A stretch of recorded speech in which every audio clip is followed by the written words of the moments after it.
decir cuándo empieza en mí la semilla de la cuentoterapia, casi que entonces me tendría que ir a la infancia, ¿no? Porque en realidad empieza cuando, pues quizá cuando tenía 2 o 3 años, 4 años, y mi abuela Carmen, una mujer que le encantaba el mundo de los cuentos, pues empezó a contarme cuentos. Empezó a contarme cuentos como La flor del lilar, el cuento de la cojica en el peral, el cuento de Estrellita de oro y rabo de burro, el cuento de las bodas del tío Perico y el gallo Quirico. No sé, un montón de cuentos que a ella le encantaba contarnos de pequeños y que nos dejaba como totalmente encantados, entusiasmados y nos metía en esa magia.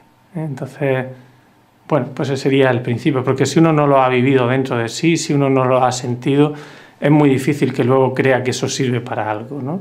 Y a mí esos cuentos pues me sirvieron, ¿no? Como luego los primeros cuentos de láminas que me regalaron, como El enano saltarín, ¿no? Pues todos esos cuentos fueron los que fueron creando en mí una pasión por los cuentos.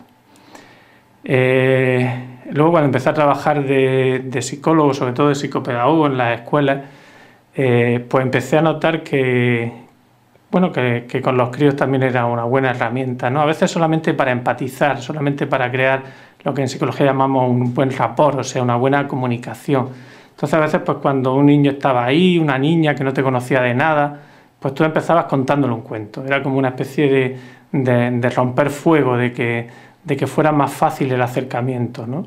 Y a partir de ahí, como las personas cuando oyen un cuento se entregan, ¿no? Se abren, ¿no? Tú empiezas, érase una vez, y entonces como que uno baja las defensas, se relaja, y a partir de ahí pues todo es posible. Termina el cuento, lo cierras, pero a partir de ahí empieza el diálogo. Luego vi que algunos de esos cuentos pues servían para trabajar algunas cosas, ¿no? Recuerdo, por ejemplo, una niña que tenía un mutismo selectivo y no quería hablar, ¿no? Y entonces pues le conté el cuento de La peña de la encantada, ¿no? Que es una niña que no habla, y le van pasando diferentes pruebas, ¿no? Hasta que un pájaro le quiere mover la vela y entonces le quema y le dice, pájaro, fuera, ¿no? Entonces como esa niña pues sonreía, ¿no? Cuando yo le contaba eso, y de hecho pues a las 2 semanas ya empezaba a contar. No es nada milagroso, pero era como que me di cuenta que los cuentos tenían un significado más profundo y que podían servir para cambiar a las personas. Y como también los mitos, también empecé a utilizar mucho el lenguaje simbólico también en las terapias individuales, no solo en los colegios, ¿no? Y como ciertos mitos, como el de Sansón y Dalila, o como ciertos episodios bíblicos y mitológicos, pues también para la gente eran buenos instrumentos para entenderse, buenos mapas de conciencia. Y hace unos aproximadamente 20 años empecé a trabajar, a dar el primer seminario en el Centro de Profesores y Recursos con la salud mental a través de los cuentos, con un grupo de profesores de educación infantil de 0 a 3 y de 3 a 5 años. Y bueno, y ahí empezamos a investigar más, a ver cómo los cuentos muchas veces preveían, por ejemplo, el miedo en los niños, cómo eran buenos para hacer el periodo de adaptación en la escuela, cómo servían en muchos momentos para trabajar los celos cuando nació un hermano, cómo servían para que los padres pudieran también tener un mayor contacto con su hijo. Y empezamos a contar cuentos, a dibujar cuentos, a trabajarlos con niños. Luego, al año siguiente, se sumaron a ese seminario de profesores, otra serie de profesores de primaria, de educación de adultos, incluso algunos de secundaria. Y entonces, pues avanzamos más y vimos que el cuento no era solo para niños, sino que para todo tipo de personas podía ser útil. Esos seminarios siguieron durante años y entonces poco a poco, pues, me fueron llamando a diferentes lugares y me fui animando también a hacer unos talleres en torno a algunos de los cuentos, en los cuales fui introduciendo una serie de ejercicios para ampliar y amplificar el resultado emocional y el cambio y el trabajo personal que se podía dar a través de todos esos cuentos. Eso sería pues quizás hace unos 15 años. Y entonces empecé a hablar del arte de sanar a través de los cuentos y poco a poco, también movidos por otras técnicas que iban surgiendo en el campo de lo que es la psicoterapia del inconsciente,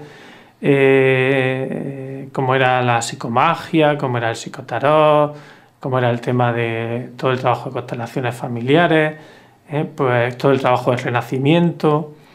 Pues fui viendo que el cuento en sí tenía un elemento terapéutico. Y entonces pensé que la mejor forma de llamarlo, y busqué y rastreé, y me pareció la mejor forma de llamarlo era cuentoterapia. Al principio lo empecé a escribir por separado y luego ya junto, cuentoterapia.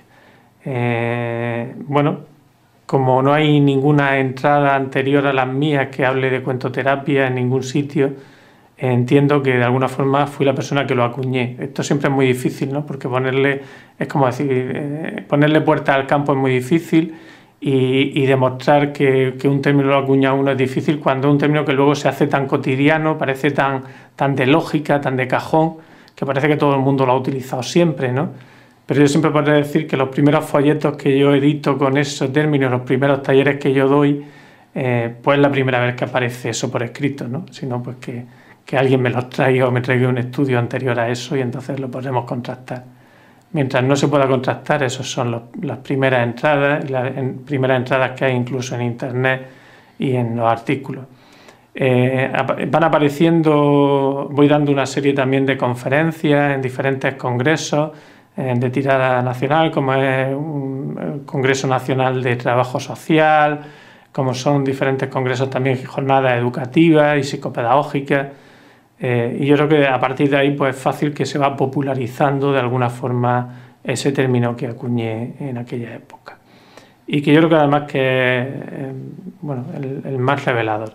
A partir de ahí pues voy dando una serie de seminarios, de talleres y de cursos en torno a lo que entonces ya se denomina claramente cuentoterapia, hasta que llega un momento en que creamos la Asociación Iberoamericana de Cuentoterapia y vamos estructurando el que esa formación que habían sido hasta ese momento talleres o módulos sueltos, se convierta en una formación reglada, que es lo que actualmente es y desde hace varios años, que es una formación de 3 años, que son 4 talleres de fin de semana al año, con lo tanto en 12 talleres hacemos una formación básica a partir de la cual pues, la persona dispone de unas herramientas para poder ser cuentoterapeuta, que es al fin y al cabo utilizar cuentos con fines terapéuticos, con fines sanadores y en muy diferentes campos, porque no es un campo exclusivo para nada solo de psicólogos ni solo de terapeutas, ¿no?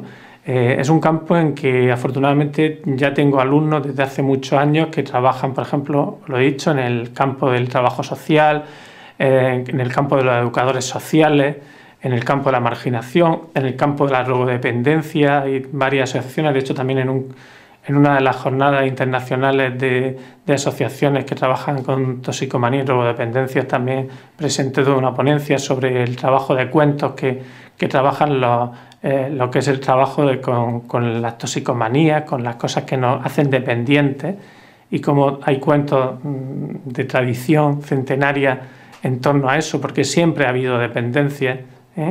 Antes podría ser al alcohol o a otras sustancias o a otras plantas, pero siempre ha habido personas dependientes. Entonces hay toda una serie de cuentos que trabajan eso. También en el campo por ejemplo, de gente que trabaja con ancianos, también hay alumnos que llevan ya tiempo trabajando con jubilados y con gente de la tercera edad y con instituciones geriátricas.